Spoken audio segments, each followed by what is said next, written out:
രാഷ്ട്രീയത്തിൽ 2026 നിയമസഭാ തെരഞ്ഞെടുപ്പ് ചിത്രം തെളിയുമ്പോൾ NDTV വോട്ട് വൈബ് പുറത്തുവിട്ട സർവേ ഫലങ്ങൾ കോൺഗ്രസ് നയിക്കുന്ന UDF-ന് വലിയ ആത്മവിശ്വാസം നൽകുന്നതാണ്.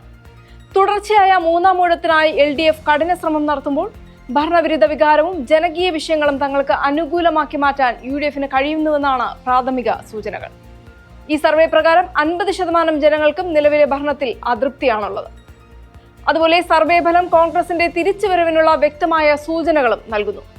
കേരളത്തിൽ ശക്തമായ ഭരണവിരുദ്ധ വികാരം നിലനിൽക്കുന്നതായി സർവേ സൂചിപ്പിക്കുന്നുണ്ട്. നിലവിലെ പിണറായി വിജയൻ സർക്കാരിന്റെ പ്രകടനത്തിൽ പകുതിയിലധികം, അതായത് ഏകദേശം 52% ജനങ്ങളും അതൃപ്തരാണ്. 23.8% പേർ മാത്രമാണ് സർക്കാരിന്റെ പ്രവർത്തനം മികച്ചതാണെന്ന് അഭിപ്രായപ്പെട്ടത്. സർവേ റിപ്പോർട്ടുകൾ പ്രകാരം വോട്ട് വിഹിതത്തിൽ UDF-ന് മുൻതൂക്കമുണ്ട്. UDF 32.7%, LDF 29.3%, NDA 19.8% എന്നിങ്ങനെയാണ് കണക്കുകൾ. അതേസമയം മുഖ്യമന്ത്രി സ്ഥാനത്തേക്ക് ഏറ്റവും കൂടുതൽ ആളുകൾ പിന്തുണയ്ക്കുന്നത് പ്രതിപക്ഷ നേതാവ് VD സതീശനെയാണെന്ന് കണക്കുകൾ 22.4%. നിലവിലെ മുഖ്യമന്ത്രി പിണറായി വിജയന് 18%, KK ശൈലജയ്ക്ക് 16.9% പിന്തുണയുണ്ട്. BJP സംസ്ഥാന അധ്യക്ഷൻ രാജീവ് ചന്ദ്രശേഖരനാകട്ടെ 14.7%, ശശി തരൂരിന് 9.8% പിന്തുണ ലഭിച്ചിട്ടുണ്ട്.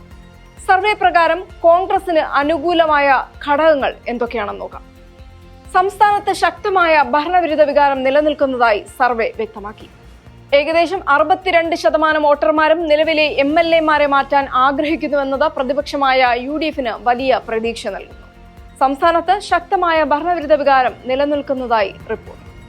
ഏകദേശം 62% വോട്ടർമാരും നിലവിലെ MLA-മാരെ മാറ്റാൻ ആഗ്രഹിക്കുന്നുവെന്നത് പ്രതിപക്ഷമായ UDF-ന് വലിയ പ്രതീക്ഷ നൽകുന്നു. അതുപോലെ 18 മുതൽ 24 വയസ്സ് വരെയുള്ള യുവ വോട്ടർമാർക്കിടയിൽ UDF-ന് വലിയ സ്വീകാര്യതയുണ്ട്. തൊഴിലില്ലായ്മയും വികസന മുരടിപ്പുമാണ് ഭരണപക്ഷത്തിനെതിരെ ചിന്തിക്കാൻ യുവാക്കളെ പ്രേരിപ്പിക്കുന്നതെന്നാണ് റിപ്പോർട്ടുകൾ. അതുപോലെ മുസ്ലിം വിഭാഗത്തിൽ 50%, ക്രിസ്ത്യൻ വിഭാഗത്തിൽ 46% UDF-നെ പിന്തുണയ്ക്കുന്നുണ്ട്. ഇത് UDF-ന്റെ പരമ്പരാഗത വോട്ട് ബാങ്ക് സുരക്ഷിതമാണെന്ന് സൂചിപ്പിക്കുന്നു. 2025 തദ്ദേശ തെരഞ്ഞെടുപ്പിൽ കോൺഗ്രസ് ഏകദേശം 29.17% വോട്ട് വിഹിതവുമായി വലിയ കക്ഷിയായി മാറിയത് നിയമസഭാ തെരഞ്ഞെടുപ്പിലേക്കുള്ള ആത്മവിശ്വാസം വർദ്ധിപ്പിച്ചിട്ടുണ്ട്. 6 കോർപ്പറേഷനുകളിലായി 4 UDF-ന് വിജയമുണ്ടായിരുന്നു. LDF-ന്റെ സിറ്റിംഗ് സീറ്റായ നിലമ്പൂർ പിടിച്ചെടുത്തത് കോൺഗ്രസ് പ്രവർത്തകർക്ക് വലിയ ഊർജം നൽകിയിട്ടുണ്ട്. അതുപോലെ 100 സീറ്റുകൾ വരെ നേടാൻ കഴിയുമെന്ന ആത്മവിശ്വാസത്തിലുമാണ് പാർട്ടിയെന്ന് നേതാക്കളും വ്യക്തമാക്കുന്നുണ്ട്.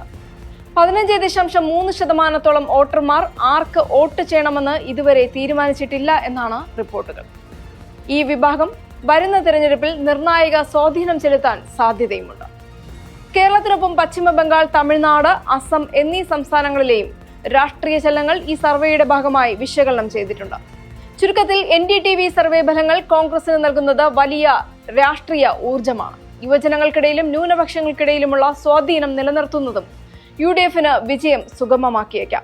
തിരഞ്ഞെടുപ്പ് ലക്ഷ്യമിട്ട് മിഷൻ 2026 എന്ന പേരിൽ ആസൂത്രിതവും വിപുലവുമായ പ്രവർത്തനങ്ങളാണ് കോൺഗ്രസ് കേരളത്തിൽ നടത്തിവരുന്നത്. തദ്ദേശ തെരഞ്ഞെടുപ്പിലെ മികച്ച വിജയത്തിന്റെ ആത്മവിശ്വാസത്തിൽ 140-ൽ 100-ലധികം സീറ്റുകൾ നേടി അധികാരം പിടിച്ചെടുക്കുക എന്നതാണ് പാർട്ടിയുടെ ലക്ഷ്യം.